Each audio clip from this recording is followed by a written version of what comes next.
Okay, I'm going to cook my chami, pancit. It's a noodle. And I'm preparing my pork. I'm going to let it brown.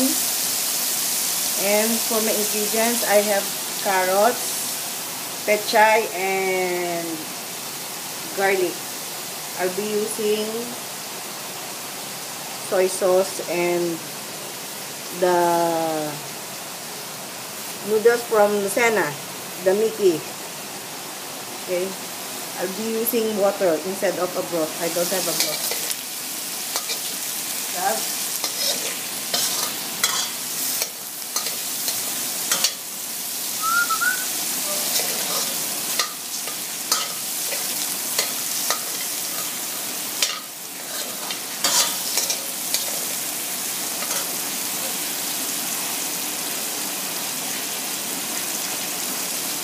No.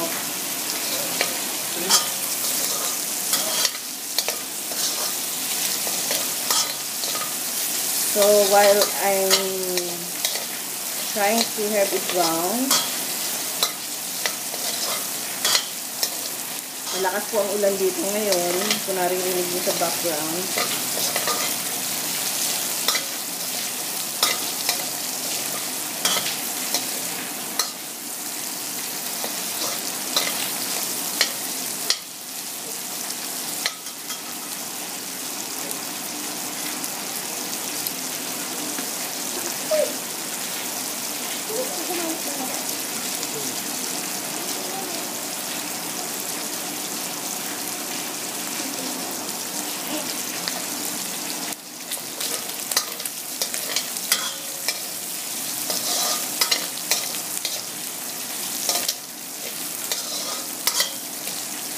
Okay, I think that's enough.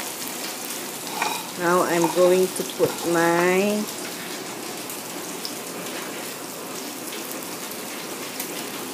garlic.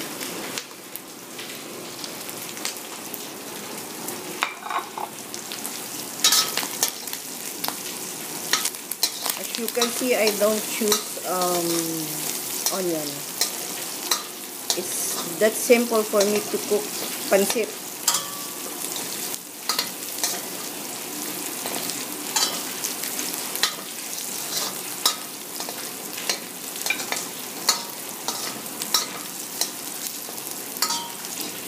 Sarap ng amoy.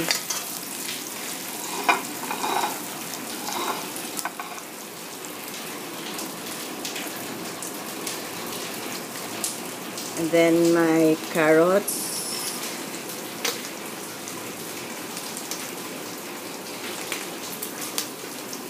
The pechay, I'm going to put it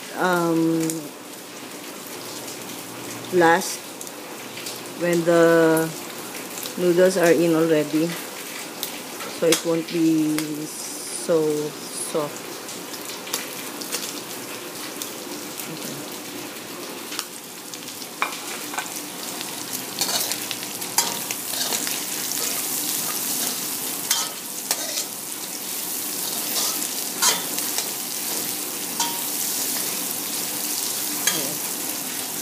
Now I'm going to put my soy sauce.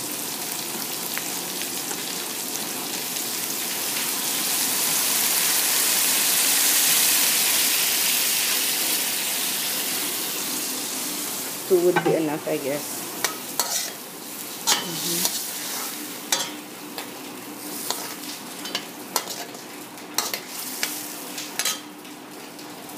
So after that, I'll be putting my water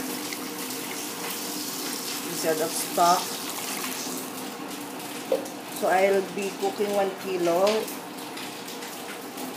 I'm going to put at least 6 cups of water. Kasi po yung chami, pag naluto, kailangan medyo may salsa siya. That's how we cook it here sa Lucena and Quezon. Okay. So, I'll let it boil. Tapos, balik na lang po ako. Pagka naluto na, I'll show you the picture. Thank you.